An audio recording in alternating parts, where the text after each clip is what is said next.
Hello, तर चला आज बनवूया टेस्टी कट पनीर लपेटा. तर इथे मी पनीर घेतलेलं आहे, अर्धा किलो आहे. त्याच्यानंतर मी इथे ऑरेगॅनो घेतलं आहे, ब्लॅक पेपर घेतलं आहे, चिली फ्लेक्स, त्याच्यानंतर जिरं पावडर, मीठ, साखर, दही घेतलेली आहे. मी मोठा कप दही घेतली आहे, शिमला मिरची घेतली आहे, कांदा घेतला आहे. कांदा आणि शिमला मिरची मी डाईस शेपमध्ये कट केलेला आहे, बघू शकता इथे. त्याच्यानंतर मी ना इथे पनीरचं मी चौकोनी असे डाय शेप करून घेतलेले आहेत. तर चला आता गॅसवर पॅन ठेवूया आणि सर्वात प्रथम आहे ना पनीर आपण चांगलं फ्राय करून घेऊया थोड्याशा तेलामध्ये. तर हे ना पनीर मी असे फ्राय करून घेणार आहे. आपल्याला ह्याच्यापेक्षा जर तुमच्याकडे ऑलिव्ह ऑइल असेल ना तरी चालेल, डाएटसाठी हे सगळं चांगलं असतं आणि तुम्ही हे नक्की खाऊन बघा. रोज जरी खाल्लात ना तर ह्यामध्ये खूप सारे न्यूट्रिशन्स असतात, प्रोटीन्स असतात. तर तुम्ही हे नक्की बनवा, तुमच्या मुलांनासुद्धा खाऊ घाला. खूप छान असतात, हे सगळ्यात हेल्दी आहे. तर इथे आहे ना मी असे थोडेसे ना ब्राउनिश रंगावर फ्राय होईपर्यंतच आपल्याला करायचे आहे. तर एका साईडने फ्राय झाले ना तरी चालेल, कारण की शिजतात ते पूर्णपणे. तर अशा प्रकारे मी आता हे सगळे करून घेतले. त्यांना मी हे काढून घेते आणि त्याच्यानंतर आहे ना आपल्याला ह्यामध्ये टाकायचं आहे कांदा आणि शिमला मिरची.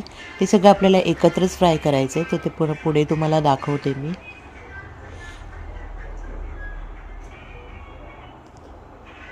तर मी आता हा कांदा आणि शिमला मिरची हे दोन्ही एकत्र फ्राय करणार आहे. हे सगळं आहे ना आपल्याला फास्ट गॅसवरती फ्राय करायचं आहे, जेणेकरून जो स्मोक येतो ना त्याचा, म्हणजे थोडासा असा भाजल्याचा जो स्मोक येतो ना तोवर आपल्याला त्याला छान असं फ्राय करून घ्यायचं आहे. त्यानंतर मी यामध्ये टाकले ऑरेगॅनो, चिली फ्लेक्स, ब्लॅक पेपर, त्यानंतर जिरा पावडर. हे सगळंसुद्धा आपल्याला ह्याच्यामध्ये सगळं मिक्स करून फ्राय करून घ्यायचं आहे. तुम्हाला ह्यात नाही टाकायचं असेल तर तुम्ही जेव्हा ते दहीचं बनवाल ना क्रीम, त्याच्यामध्ये सुद्धा तुम्ही टाकून खाऊ शकता. पण मी ह्यामध्येच टाकलं आहे कारण की ते थोडे मसाले आपले फ्राय झाले पाहिजे. त्यानंतर चवीपुरतं मी मीठ टाकलेलं आहे. आता हे जे पनीर मी फ्राय केलेलं होतं ना ते सुद्धा मी एकत्र करून घेणार आहे. सगळं एकजीव करायचं आहे आपल्याला. तुम्ही अशी पनीरची रेसिपी नाही नक्की बनवून बघा, खूप छान आहे. आता मी ना इथे गॅस बंद केला आणि आता इथे मोठ्या बाउलमध्ये ना मी दही ओतून घेतलेला आहे. तर त्याच्यानंतर मी त्यामध्ये थोडी चवीपुरती साखर टाकली, कारण की साखर का तर दही आहे म्हणून आंबट वगैरे असलं तर थोडंसं त्याला कवर करेल त्यासाठी. त्यानंतर मी त्यामध्ये मेयोनीज टाकले आणि हे चांगलं मी असं फेटून घेणार आहे. तर मी कॉफी बिटरने फेटून घेतलेलं आहे. बघू शकता किती छान अशी क्रीमी आपली दही झाली आहे.